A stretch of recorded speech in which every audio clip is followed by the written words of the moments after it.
Si vous n'étiez pas avec nous hier, c'est pas bien.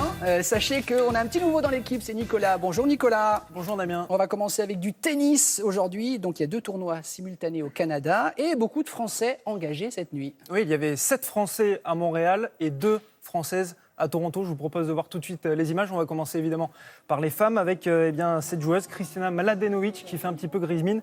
Il y a de quoi. La 50e joueuse mondiale a été sèchement battue par l'américaine Jennifer Brady, issue pourtant des qualifications. 6-1, 6-2 en 1h04 de jeu seulement. Pas idéal, évidemment, pour débuter. Sa coéquipière en équipe de France, c'est elle, Caroline Garcia. Eh bien, elle aussi, elle a imité sa compatriote. Elle a été éliminée dès son entame de tournoi. Défaite 6-3, 6-3 pour la numéro 1 française face à l'ancienne vainqueur de Roland-Garros, Jelena Ostapenko. 0 sur 2 chez les filles. Alors vous allez me dire, chez les garçons, on a fait quoi? Chez les garçons, Nicolas, on a fait quoi? On a fait un tout petit peu mieux, mais bon, c'est pas fameux non plus. Élimination de Jo-Wilfried Tsonga que vous avez vu face à Jan-Leonard Struff, 6-2, 6-2. C'est défaite sévère pour Jo-Wilfried. Défaite également de Pierre-Hugues Herbert et de Lucas Pouille. Et puis il y a eu une confrontation 100% française entre Richard Gasquet, que vous voyez avec son revers magnifique, face à Benoît Paire. Richard Gasquet s'est imposé 7-6, 6-4. Il a remporté donc son match. Une défaite, une victoire pour les Français. Gaël Monfils et Adrian Manarino se sont également imposés.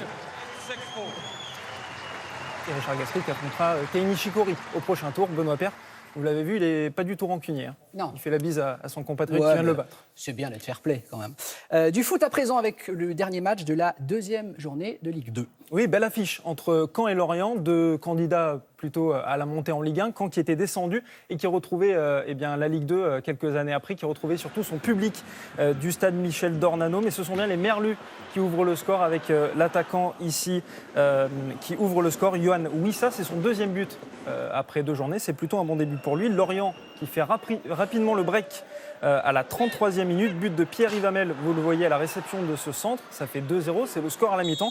Caen va réagir de fort belle manière. Je vous laisse découvrir ce superbe but. Il est signé Jesse Deminguet, ça fait 2-1. Et c'est bien Lorient qui s'impose pour la 2e fois en 2 matchs. Du coup, ils prennent les commandes de la Ligue 2. Lorient à égalité, 6 points avec Clermont. Caen n'a toujours pas connu le succès. Il compte 1 point. Et puis du basket, premier des 5 matchs de préparation pour l'équipe de France qui disputera début septembre le mondial en Chine. Il y a encore un peu de travail pour les hommes de Vincent Collet, battu par la Turquie à Pau, 74-69. Vous avez vu ce jeune joueur, c'était sa première sélection, Frank Ntilikina, le meneur des Knicks de New York. Il a joué 15 minutes, il a délivré quelques passes décisives. C'était plutôt pas mal pour une entrée en matière. Mais ça n'a pas suffi pour empêcher les Turcs de s'imposer. Belle adresse à 3 points des Turcs, vous le voyez. Ça a été en revanche plus compliqué pour les Français en termes de réussite.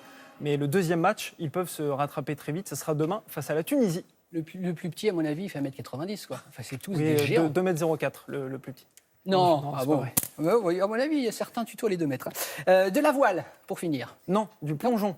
Ah bah alors ce que vous voulez, du plongeon. La Moi j'avais de la voile, voile. ce sera pour prendre le large, pour s'évader en fin de rubrique. Vous êtes maître à Du bord, plongeon. Nicolas. Prenez les commandes, Très allez-y, bien. Bon, allez-y. je vais essayer de ne pas me noyer. Oui, non, les images du plongeon. On aura quelque chose, si vous vous noyez, on a des gestes à pratiquer juste après vous. Alors on vous regarde. La France qui a débuté les championnats d'Europe, ça se passe en Ukraine, à Kiev.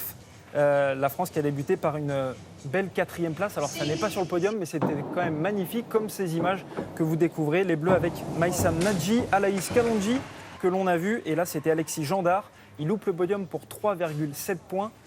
C'est peu, mais c'est pas mal comme entrée en matière. On aurait dit vous, Damien. C'est vrai, les abdos, c'est moi. Et puis la voile, vous en parliez. Voilà, oui. Elle arrive.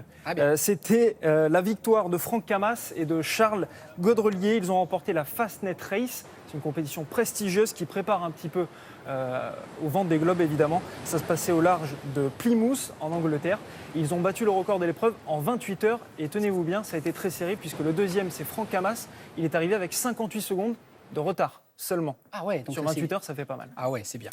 Merci beaucoup, Nicolas. Vos parents vous ont félicité pour votre prestation d'hier et tout? Tout va bien. Bon, Pourvu que ça dure. Mais oui, il n'y a pas de raison. Vous êtes en famille, vous êtes avec des gens gentils. Exactement. Ici.